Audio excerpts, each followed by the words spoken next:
Hey there, friends. Can we talk for a minute? Like really talk?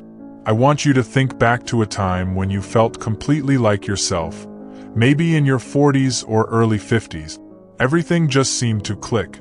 Your energy, your moods, your body, your relationships. Fast forward to today, and maybe things feel a little different. Like something shifted almost without you noticing. Maybe you found yourself avoiding intimacy because it's uncomfortable now, or you've lost that spark with your partner. Or perhaps you've been feeling a bit more tearful or irritable lately, and you can't quite put your finger on why. And let's not even talk about those stubborn extra pounds that won't budge no matter what you try. If any of that sounds familiar, I want you to know something right up front. You are not alone. And more importantly, this isn't just getting older. It's your body sending you signals, and they're worth listening to. Today, we're diving into 4 common experiences many of us face after 55: vaginal dryness, decreased libido, mood swings, and weight gain, with insights straight from a top urologist. Why a urologist? Because these issues are often deeply connected to changes in our hormones, bladder health, and pelvic floor, and urologists see this every single day. So, let's start unpacking this together, shall we? First, let's talk about vaginal dryness.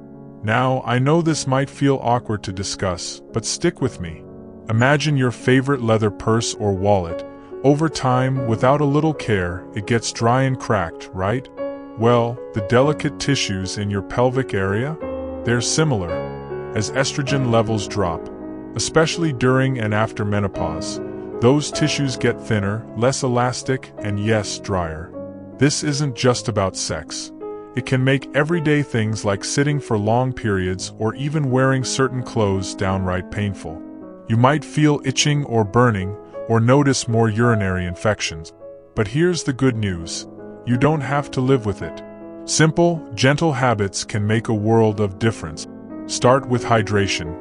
Sip water throughout the day and switch to fragrance-free soaps and detergent. Your skin down there is sensitive. And talk to your doctor about moisturizers or lubricants. Some are available over the counter.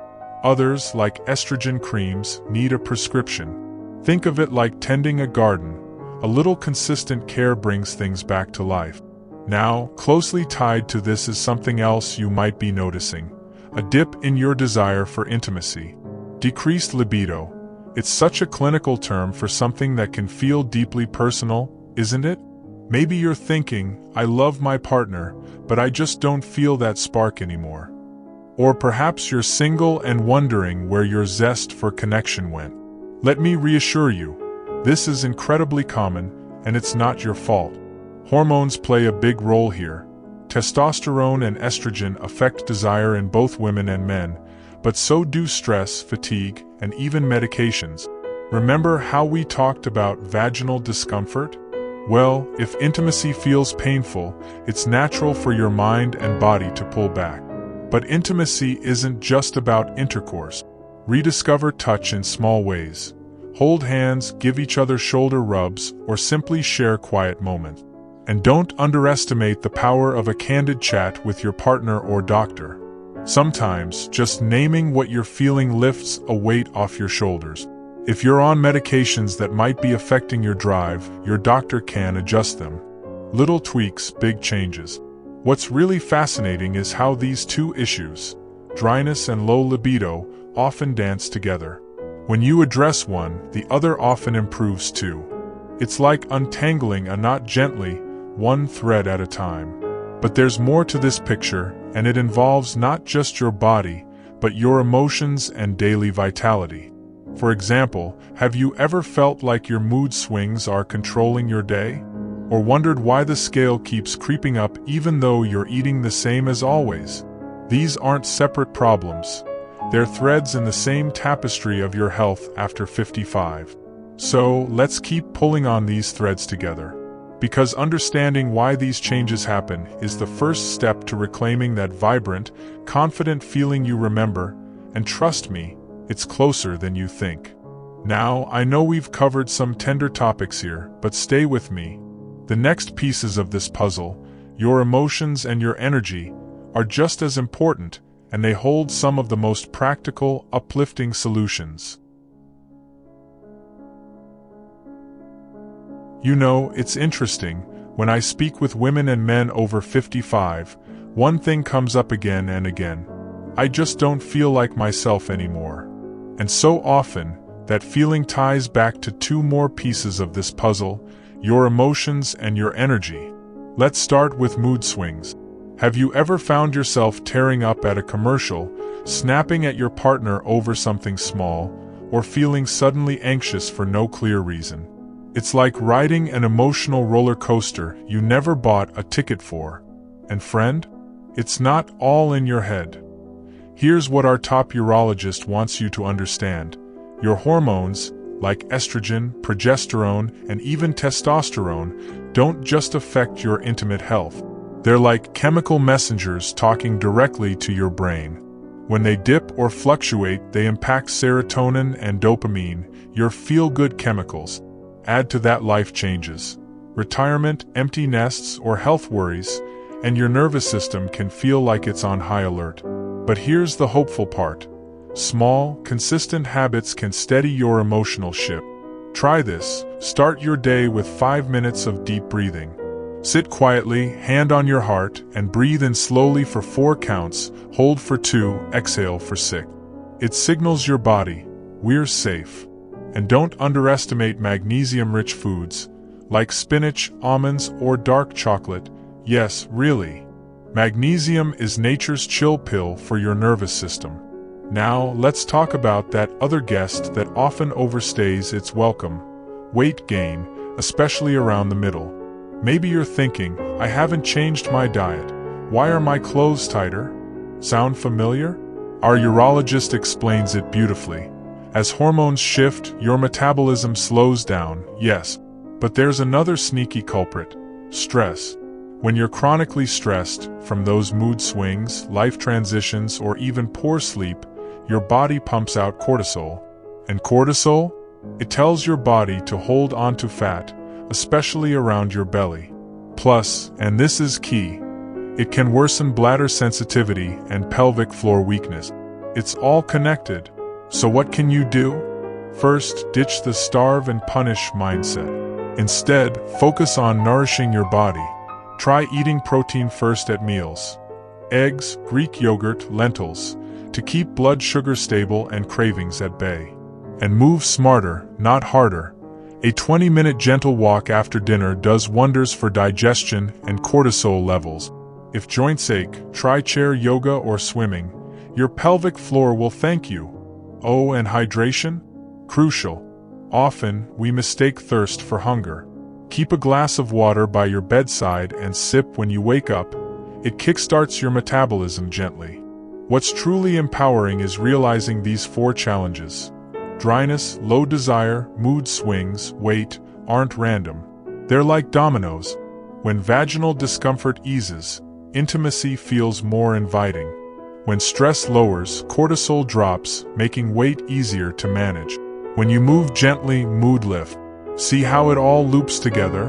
But there's one more thread to pull, the quiet conductor behind all of this: hormones.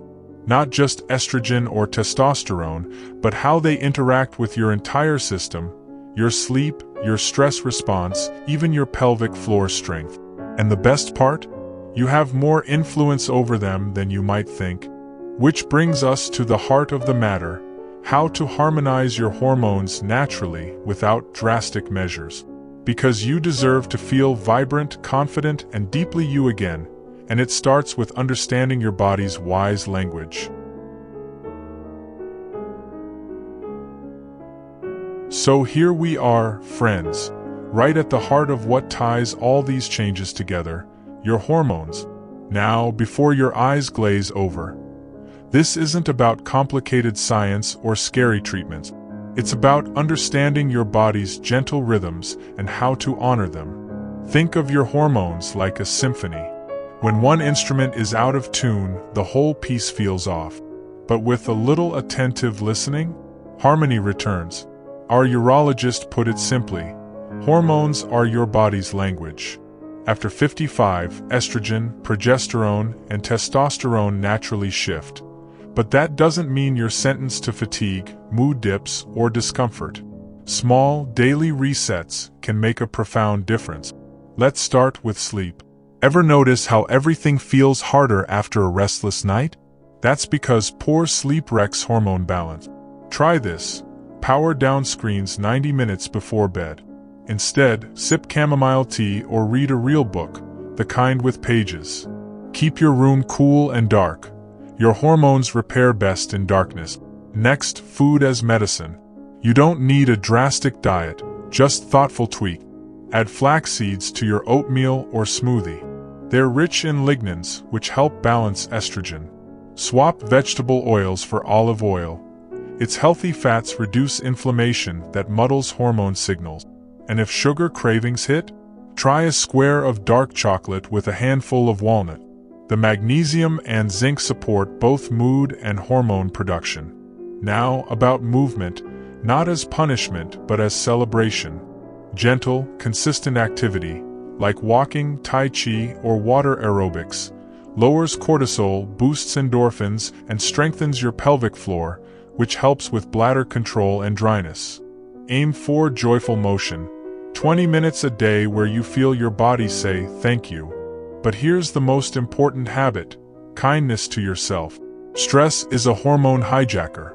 When you're hard on yourself, for gaining weight, for feeling low, for not bouncing back, your cortisol spikes.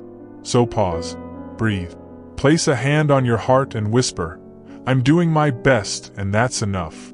This isn't woo-woo, it's neurology. Self-compassion calms your nervous system, making space for healing. Look how far we've come. We started talking about vaginal dryness and low libido, and discovered their link to mood, weight, stress, and hormones. But more than that, we've seen how tenderly interconnected your well-being is. Addressing one piece, like hydrating better or adding flax seeds, ripples out to ease others. You're not fixing problems, you're tending your whole ecosystem. If you take one thing from our time together, let it be this: your body is speaking to you, not betraying you. Vaginal dryness? A whisper to hydrate and nurture delicate tissues. Low libido? An invitation to reconnect with your partner, your joy, your sense of self. Mood swings? A nudge to breathe deeper and be gentler. Weight shifts? A reminder to move with your body, not against it. So try one small step this week. Maybe it's drinking an extra glass of water daily, or sharing a quiet walk with someone you love, or simply thanking your body for carrying you this far. Progress isn't about perfection, it's about showing up for yourself, day by day. I'd love to hear how you're tending your well-being. Drop a comment below. What's one kind thing you'll do for yourself this week? Your story might inspire someone else feeling alone in this. And if this video resonated, do me a favor? Tap that like button. It tells YouTube to share this with others who need it. Subscribe too, if you haven't. We explore real, hopeful health journeys here every week. Remember, your best chapters aren't behind you. They're being written right now, with wisdom, resilience, and the quiet power of choosing yourself. However you show up today, it's enough. You're enough. Here's to living your whole story, vibrantly, unapologetically, and with deep kindness. Until next time, take good care of that wonderful you.